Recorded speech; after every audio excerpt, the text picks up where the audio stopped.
All right, welcome. Thank you for joining me, Miss Chaslyn Piper.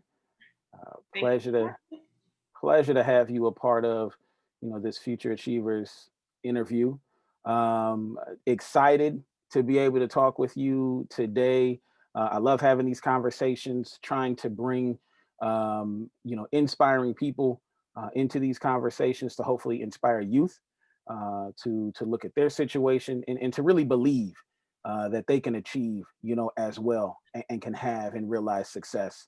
One of the things I like finding out too, and when I talk with people, is the journey on how you got to where you are. A lot of times we see people who are making it and we hear their stories and we just see the polished, finished product, right? And so we kind of fool ourselves into thinking, oh, these people had it easy and they must have been given some sort of silver spoon in life and the stars just aligned for them and they don't have any challenges. And then it's like, no, you get into it and you find out, no, these people have had real life struggles that they've had to overcome, that have made them stronger, that have helped them to get to where they are today. So again, thank you, for this opportunity. Thank you to our donors who have given. Thank you to Kiwanis of Richmond for their support as well.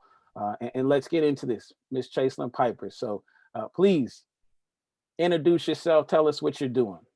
Okay, I'm Chaslyn Piper. I'm originally from Richmond, Indiana. I now live in Atlanta, Georgia, and I own my own virtual assistant company. So I work for about 7 entrepreneurs, and I run their whole business from emailing to speaking with their clients to giving them ideas for new ventures that they're trying to do. So I do that full time. I started in 2020. I actually quit my job, my 9 to 5 job, April of 2019. I will never forget that day. I walked out. And January 2020, I started my business. And by, I would say, May of 2020, we went through the whole COVID thing, and I had 7 clients by May. How it happened, word of mouth and God Himself. But I've been doing that full time now. So yeah. Yeah, excellent. Now, in this, how did you come up with virtual assisting? Like, how did you come up with this idea of, the type of business that you wanted to have? Well, when I first moved, well, let's not even say that. When I was a child, my mother worked at a college, her own college, and I would always go to work with her all the time. And every time I would go to work with her, the secretaries or her assistants, I would be bored, and I was like, "Can you find me something to do? I'm just sitting here doing nothing." So they would have me, print out papers or file stuff, and at a young age, I was good at it. I was a helping hand to people. And then I didn't realize, my passion for it until I moved to Georgia and I started working for med spas. And I was a receptionist. But it was a little different than your normal receptionist of what I was doing. Normally a receptionist is just answering phones and scheduling people, and that's about it. But it seemed like I was getting pulled in the direction of literally being the owner's assistant, like from uh, scheduling their flights to paying their bills to speaking with clients and having personal relationships with clients. And I finally figured out, I'm really good at this. I'm really good at this. And so when I decided to quit in 2019, I became like really weary because it was like I didn't know what I wanted to do, but I knew I was good at assisting people. I love to help. I've always been a helping hand to my friends, to my family, to strangers. I knew I liked to help, but how do I use what I've learned in school? Because I graduated from Georgia State in 2018 with a journalism major and a minor in marketing. And I'm like, how can I use what I've learned throughout these years and incorporate it into it? And so I found out about virtual assistants, and I'm like, is this really a thing? Like, you can be a virtual assistant, you know, have multiple clients, do it from home. And it was really a thing, and you could make money from it. And so my first step was with a graphic designer. I've been working for him for about 4 years now. And I was doing it while I was still working at the med spa. And so then I started working for my first lady, and I was traveling with her, and I was her personal assistant. And then just because of word of mouth, you know, I gained 5 more clients, and I was making almost double the amount that I was making at a med spa working a 9 to 5. Now, I don't knock 9 to 5 down. So let's just say that. You got to work a 9 to 5 to pay your bills, work a 9 to 5. And you can still pursue your dreams working a 9 to 5. But for me, I felt like I was bigger than a 9 to 5. I thought a 9 to 5 was holding me back, and it was causing a crutch on me actually being able to walk in who God has called me to be. So now I'm making way more money than I was making when I was working at a med spa. So yeah. Okay. Okay. All right. Let's go back. So you talked a little bit about when you were young and going to work with your mom. What was high school like, you know, for you? What were you involved in? What were the things that you were doing that possibly helped you gain the tools to be where you are today? So I actually want to go to elementary school. Let's go to elementary school. So um in the first grade, I was actually told by a teacher that I was slow. Like, physically, they told my parents that I needed to be held back because I was not retaining fast enough like the other kids were. And my mom always has reminded me about that story any chance she gets. On my birthday, she'll post about it.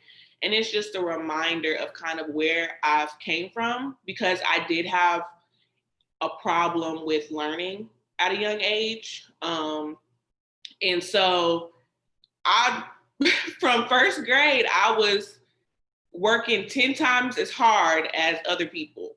You know what I mean? Trying to learn fast, trying to retain stuff. Now, it's not saying that I'm slow or I'm dysfunctional. I just learn different than anybody else.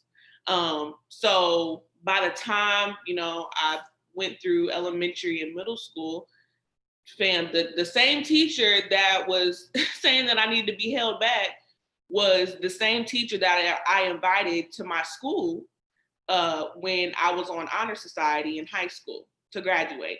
I really wanted to show that person, you spoke something over me Yeah. that could have held me back. You, and I don't think teachers or educators understand the power of their words. Because something like that, my parents could have decided to hold me back.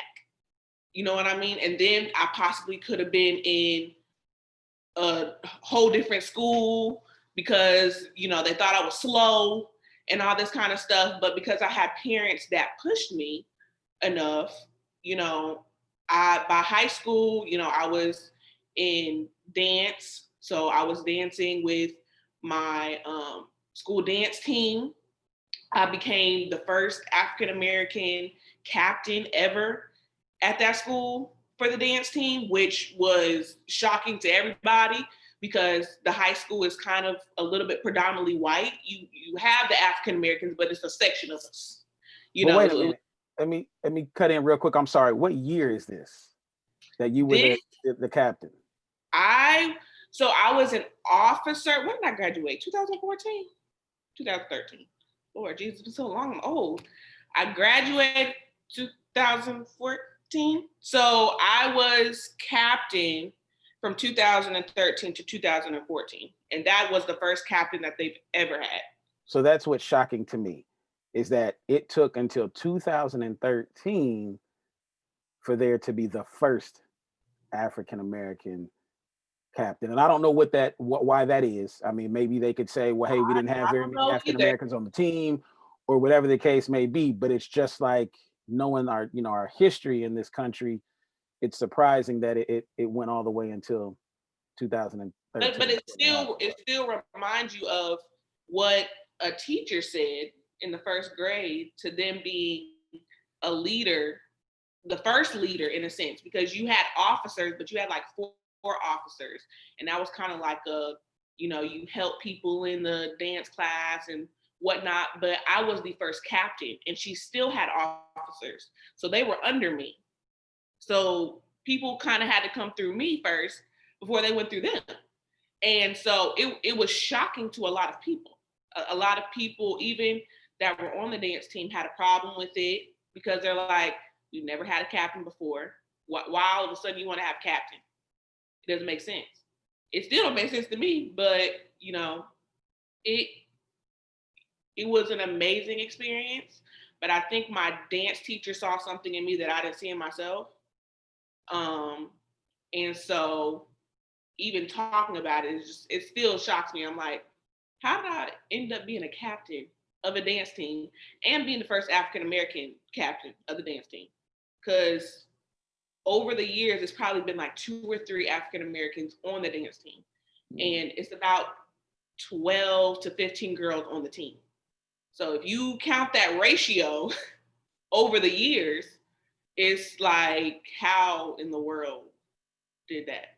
Was it even possible? Yeah. Right. But it sounds like too, though, when you break it down and when you think of some of the responsibilities that you had, it's like you can see with the dance club, with the dance group that you were in, the leadership positions you were in, how you were maybe getting trained and molded to then, not only have the skills, but then also to have the confidence, that you have now. So to me, that says, hey, these extracurricular activities are important.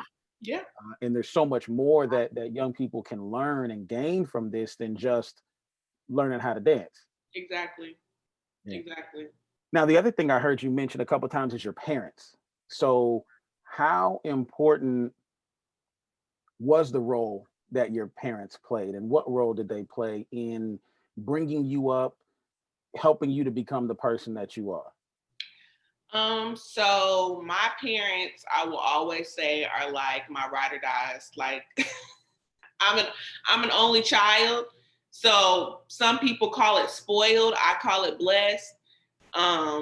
Because at a young age, my parents had me involved in everything. Like I was in sports at a young age. I played every single sport. My dad was a football coach, so I would be at football practice with him all the time. They ran a gospel choir at the school. Somebody sent my mom a picture like a couple of months ago of them holding me in the choir while they were having concerts, and I'm just laying my head on their shoulders. Like they kept me involved in things. And I think because they pushed me to be in so many activities, as far as, I was in basketball all the way to flag football, to volleyball, tennis, dance. It caused me to be a stronger person. And it allowed me to really find out who I really wanted to be, in a sense. So I never settled. My parents never allowed me to settle. So it was like, you're not going to sit in this house. That's not about to happen. So you either going to get into something educational, or you're going to get into some type of sport or something, but you're not going to sit in this house. And they've always had that mentality from me from the beginning. So I literally, those two people, they even though they were hard on me, don't get me wrong, my parents were very hard and sometimes strict. I now look back and I'm like, okay, if they wouldn't have did that, I would not be where I'm at right now. Like, C's walking in that house, my dad and my mom especially, and because they worked in college, if I walked in the house with a C, it was like I walked in the door with an F. They were like, you're much better than this. Why are you walking in with a C? Does something need to come off of your plate? Like, do you need to stop working? And my parents didn't even force me to work. I wanted to work because I wanted to make my own money. because I didn't like asking my parents for money and then having to go through the wires of them saying yes or no. So at the age of 16, I had a job working in retail from the age of 16 until I graduated from high school. So let me ask you that. Did your parents, so like when you came home with a C and they got on to you, did they make you feel like you were better than a C? Like, is that the message that you receive from them, that, hey, Chaslyn, you're better than this. You can do yeah, this. they made me know that my potential was much better than what I was walking in the door with. Okay. And they would always remind me about what the teacher said. And I think that's powerful, because I don't know that every young person gets that from their parents. Some young people come in with the They D don't. or an F or a C, and parents are looking at them and saying, what's wrong with you? Are you stupid? Like, is it like, are you dumb? Like, is there? Now that I will have to say, my parents, there's a difference, and I want parents to understand this. There's a difference in teaching your child, and there's a difference in training your child. I feel like a lot of parents like to teach their child. So you're when you teach somebody, you're like trying to ingrain something into their brain of, this is the way that you do it. This is the way. But if you train them, training is more of a process. You're going through the process with them. You're evaluating what's going on in their mind and their thoughts. A student will retain more if you train them to teach. That's why a lot of kids can't sit in a classroom, because they get bored, because you're teaching me. You're not training me, you're lecturing me. But if you're training me, it says train up a child in which they should go. If you train me, if I walk in the door with a C, I'm scared to even present it to you, because you've trained me well. I can never say to my parents, you never trained me, or you taught me the wrong way. I can never do that, because they trained me from a young age that you're better than this. They never said I sucked. They never said, you're bad. They never said that. All they said is, you're better than this. Yeah. Don't try to force something on your child that they're not. And I think that's an issue that a lot of kids deal with, is their parents try to force them to be something that they're not. And that's where we get dropouts. Yeah. And I think, like you're saying with the training, is that parents maybe haven't taken the time to instill this sense of self in their children, this value in their child, that again, that you're better than what you're bringing home. You're better than what you're currently But producing. it goes all the way back to, there's a thing where a lot of people don't understand this, and I don't like to go spiritual all the time, but it is a serious thing. There's a thing called generational curses that a lot of people don't really hone into. So if a parent was never taught how to, or if they weren't trained by their parents and all they heard were cuss words, that's all they know to present to their child. So where does the generational curse stop? You know what I mean?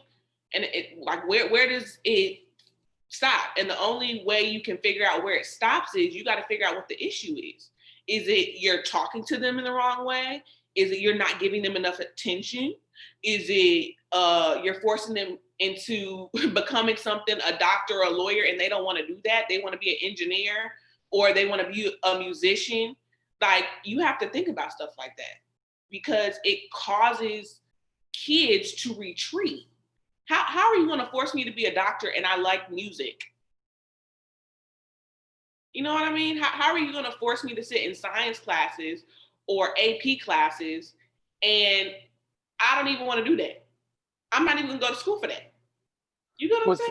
Absolutely. And it's like, it sounds like they helped you to discover who you want to be, and they allowed you to become the person that you wanted to be.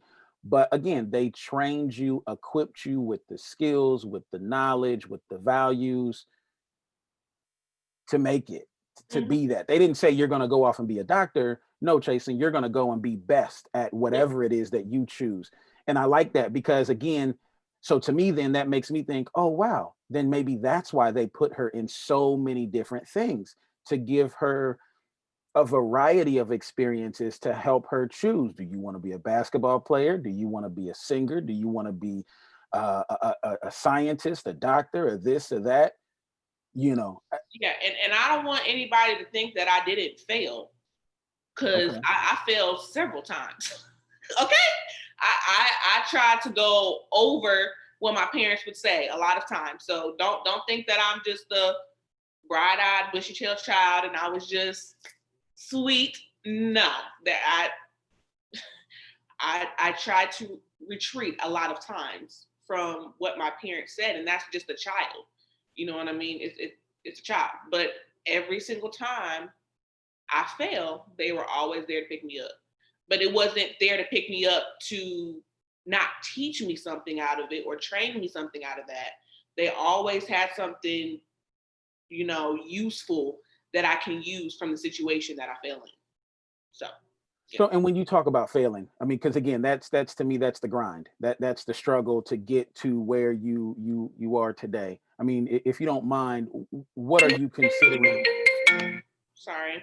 You're good. What are you considering? I mean, was a failure or was a setback? Um, so like okay. Ooh. So my freshman year of college, I moved to Georgia my sophomore year. So my freshman year, I decided to stay home. Well, not home. I went to IUPUI in Indianapolis. I was too scared to take the leap. I was like, let me just go a little bit far to where I feel like I have my ability to grow, but still be close so I can go home if I wanted a home cooked meal. And they always say, watch the people around you, you know, watch who you have in your circle. And I'm just a nice person, so I'm friendly. I'm never mean. So I welcome anybody with open arms. I'm probably the most forgiving person that you will ever meet. And I was just in the wrong place at the wrong time. And I got pulled over by a cop. Well, 3 cops and a dog, because I was with the wrong person at the wrong time, and that person had some stuff on them. And I literally almost went to jail and lost all of my scholarships, all of them. And that was probably the scariest moment of my life. And when the officer looked at me, he literally said, I know your parents, and I know you're better than this. He said, you can lose all of your scholarships within 5 seconds if I decide to handcuff you and take you to this jail and fingerprint you. All of the scholarships that you worked hard for, I can take them away in 5 seconds. The same decision that you made to allow this person into your car within 5 seconds, I can take your dreams away from you in 5 seconds. And reality hit me with a quickness. And the crazy thing about it was, when I got pulled over, my dad has always taught me, if you ever get pulled over, call me. So I called my dad and I'm like, Dad, I'm on this street. Come over here. I'm pulled over. There's 3 cops behind me. They're bringing a dog over here. I don't know what's going on. Need to remind you, from the moment that I picked up the person, I guess there was a cop across the street watching us. And they were following us the whole entire time. So they already knew what was happening, right? And so my dad comes and he pulls up and he rolls his window down and he sees the cop and he's like, hey man, what's going on? He was like, Patrick, you have to go. She's 18 years old now. You can't save her. And if you decide to sit here, I have to arrest you too. So you need to go. And reality hit that you literally, one decision, one bad decision can ruin your whole entire life within 5 seconds. And when I say my freshman year of college, I was really not paying for anything, because of my scholarships that I worked so hard for in high school, I could have lost them. That was probably the maddest that I've ever seen my parents. Like, I have no words. I don't, like, some people would take it for a grain of salt because maybe you've been pulled over before, but I don't get pulled over, okay? I don't like getting pulled over.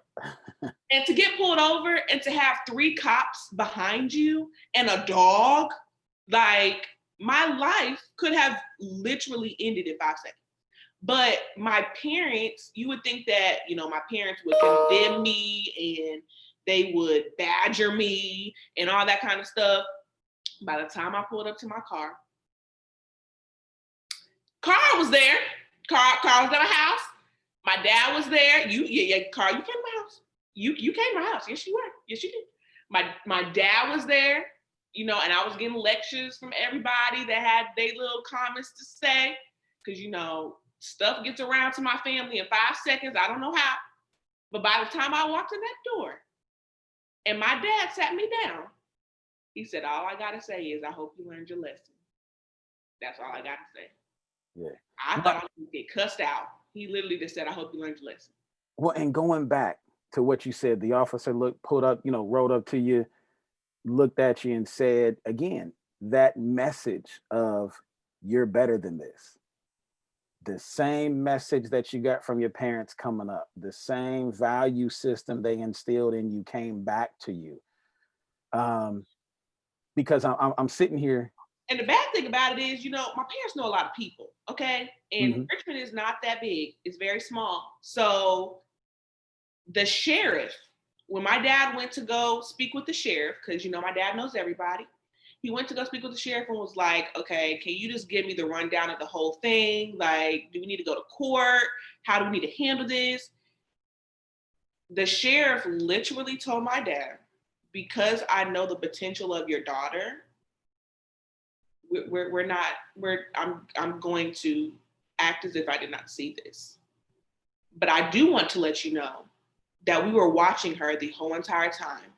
From the moment she picked the person up, to the moment she dropped her friend off at the house, to the moment they decided to drive in the park, and then they noticed that the cop was right behind her, and then she made that abrupt left, to the moment she turned on that street and them lights flickered on, we were following her the whole entire time. And I'm just trying to figure out why she was with the person in the first place. Because it's 2 different potential levels. You mess with high potential and low potential. Why is she even with that person?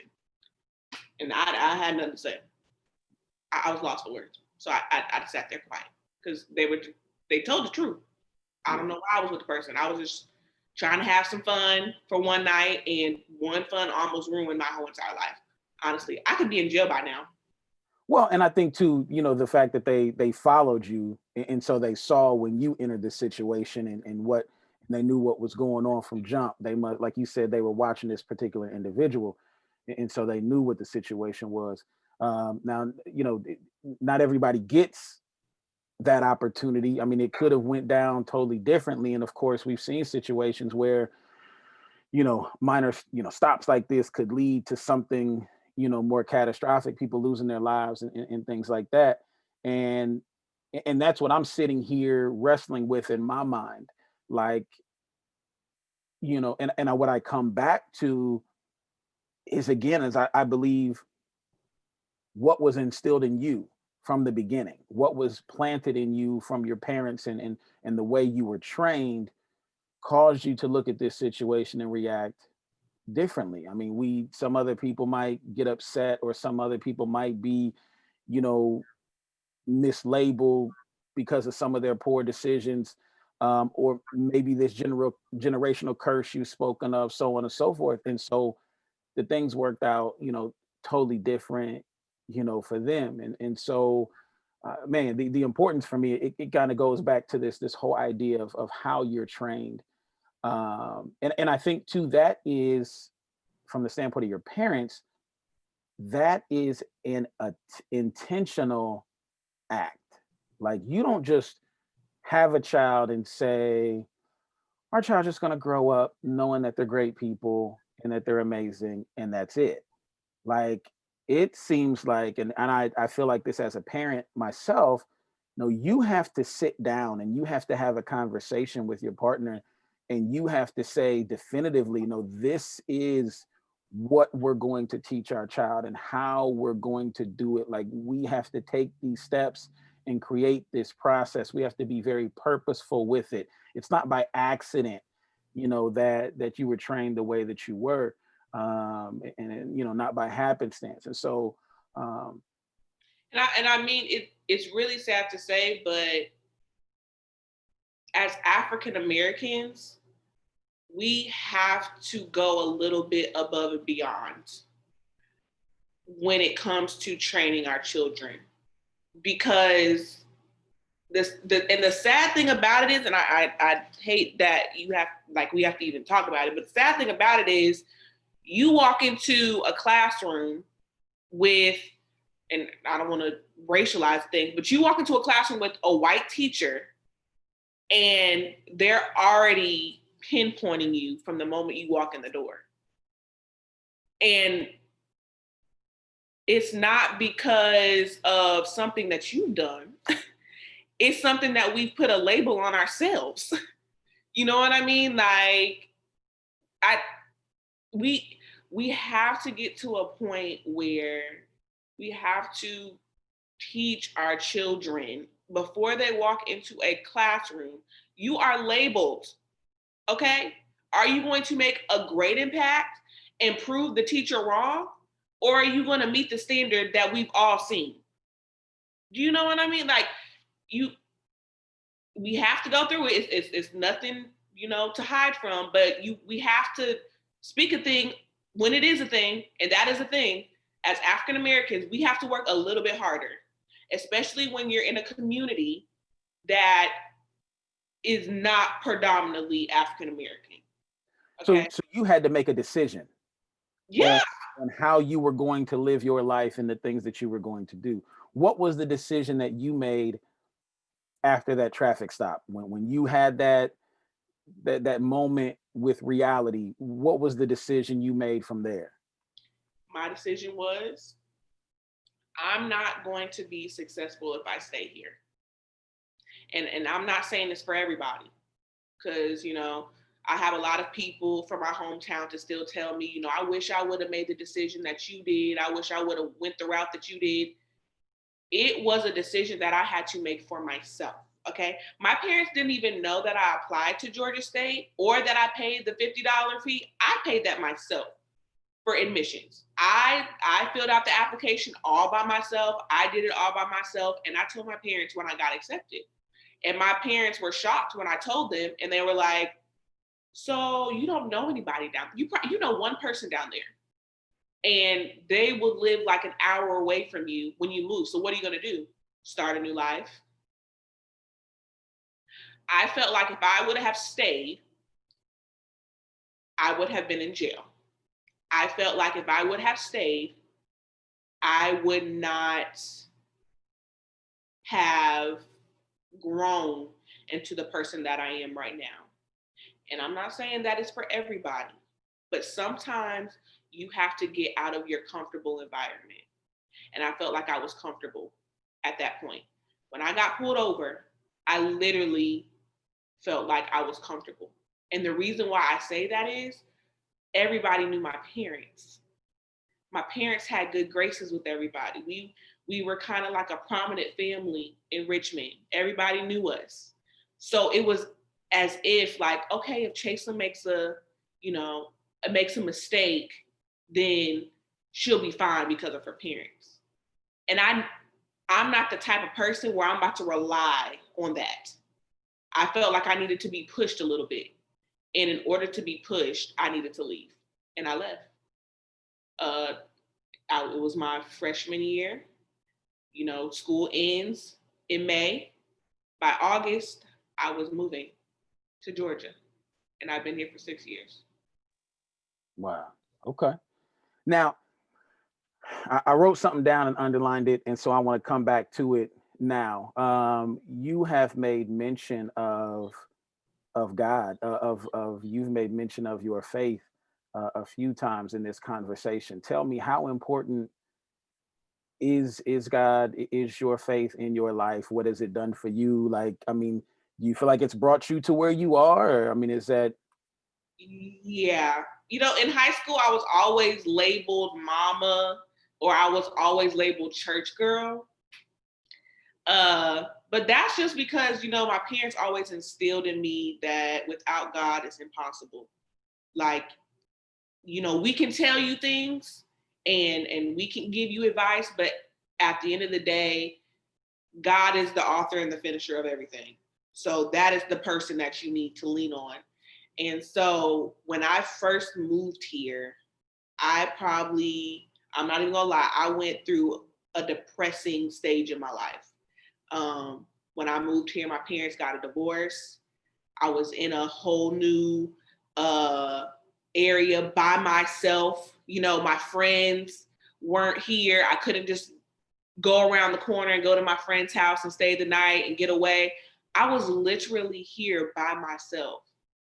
So it was literally me and God, literally. Um, and there have been time after time after time after time where I've had to literally lean on God like never before. When I did decide to get a job here, I wasn't getting paid at one point. They couldn't pay me. That was a faith move in itself. I don't know how I paid my bills and I wasn't getting paid. To then, I go to another med spa company making more than I was making when I first started working in med spas, to getting promotions, to then getting knocked down and not getting paid again, to then, I decided to leave my job in April. And I said I started working in January. Now, from April 2019 into January 2020, how many months is that? That's a lot of months of no work, and I thought I had a position with the Atlanta Hawks. I went to 3 interviews. They loved me. I was going to be their virtual admin for the team, all that kind of stuff. I was literally this close. They were supposed to email me and tell me my start date. The same day that they said that they were going to email me and tell me my start date was the same email that I got that they said that they chose somebody else. Do you know how hurtful that is when you work your hardest and you're like, oh, I got the job. Like, oh, I got the job. I'm preparing. I'm buying clothes. I'm getting me a new wardrobe so I can look professional. Working for the Atlanta Hawks, like, who? I'm telling my friends, my family. That was another God move. so? How do you bounce back from that? Like, why not? Why doesn't that make you give up? Why doesn't that make you say, hey, Atlanta's not for me. This isn't for me. Maybe I just need to pack up and move back home. There's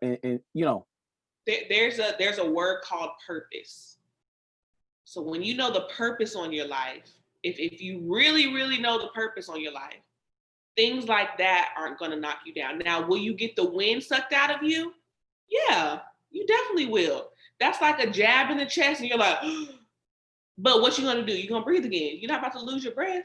You got to get back up and figure it out. So I figured it out. I started working for my first lady and her husband. Within that time, they allowed me the ability to, figure out what I wanted to call my business, how I wanted to do it. By January, I started my virtual assistant with 2 clients. By May, I had 7. And now in 2021, I'm probably farther than I thought that I would ever be, but I know this is just the starting point. And I can't just settle. A lot of people say to me, I'm just so proud of you. And I'm like, thank you. But I literally just started. I know I have more in me that needs to come out. You know what I mean? Like virtual assisting, yes, that can only last for so long. I want to start training people. I want to start traveling and doing conferences and teaching people how to be a virtual assistant and showing them, there's still money in this. I want to build my modeling career and start traveling with that. I have other things that I want to do, but I know that I can't do them without God because He's brought me thus far. You know what I mean? Like prayer, fasting, reading my word, having a community around me that embeds God's word in me every day. Cause I do have my weak moments where I feel like, you know, maybe this is not for me. Maybe I need to go back, you know, and I love my dad to death. I truly do. But, you know, I'm a daddy's girl. So he gets concerned sometimes because he's never seen somebody not work a 9 to 5. But that's because that's his upbringing. So because he's brought into an unfamiliar situation, he's like, Janelle, how are you about to do this? Like, I don't, like, you need to get a 9 to 5. Like, can we talk about you possibly working a 9 to 5 and doing your virtual assisting so you can just have that insurance? You know, I'm concerned about insurance. You need to have insurance. You know what I mean? And it's like, Dad, like, chill out. I promise you, because even when I decided to walk out of my job, my dad literally almost had a conniption. But I literally, and my dad can tell you this, I literally told my dad, I said, Dad, give me 6 months and I promise you I'm going to make more than I was in that med spa. By that 6 month, I called him and I was working for one of the biggest hair companies in Georgia as a virtual assistant. Just that job alone, I was making almost triple the amount monthly that I was working for a med spa. And I proved my dad wrong. I hear that. I like how I say I proved my dad wrong because I like to prove him wrong all the time. Good. Hey, we're gonna wrap it up here. I appreciate you taking this time with me. Man, I'm inspired by your story. And so I hope others, you know, find some inspiration in what you've shared as well too. Give me a final note, final word. What would you say to young people out here who maybe finds themselves in an uncertain situation? They're trying to figure out kind of what's next for them, or maybe find their purpose. You said that. Find their purpose in life. What advice, what tips, what would you say to them? I would say, yes, find your purpose. And once you find it, don't allow the word curses of others to stop you from achieving your purpose. But know that purpose is a process. It's not, oh, I found my purpose and tomorrow is going to come like that. Like I said, it started from elementary school when I was told that I need to be held back to now. So it's been over a 24-year process of my life that I've had to go through, but it's been an amazing process. So know that purpose requires a process. Hone into your process, take hold of it, and walk it out, and believe that whatever God has for you is for you, and He will direct your path. Not you, not your mama, not your daddy, not Bobo, Kiki, none of them. God is going to direct your path, and you'll be straight. All right, we'll leave it there. Thank you very much, Chaslyn Piper, CEO of Piper Profession LLC. If folks want to reach out to you, find out more about what you're doing, maybe even utilize your service, because I'm sure you can probably work with anybody from anywhere, piperprofession.com. Yes, so it's info@piperprofession.com, or you can fill out my contact form at www.piperprofession.com, or follow me on social media at Chaslyn Janelle. I always give little tips and tricks for business people throughout the week. So, yeah. All right. Thank you so much. Thank you.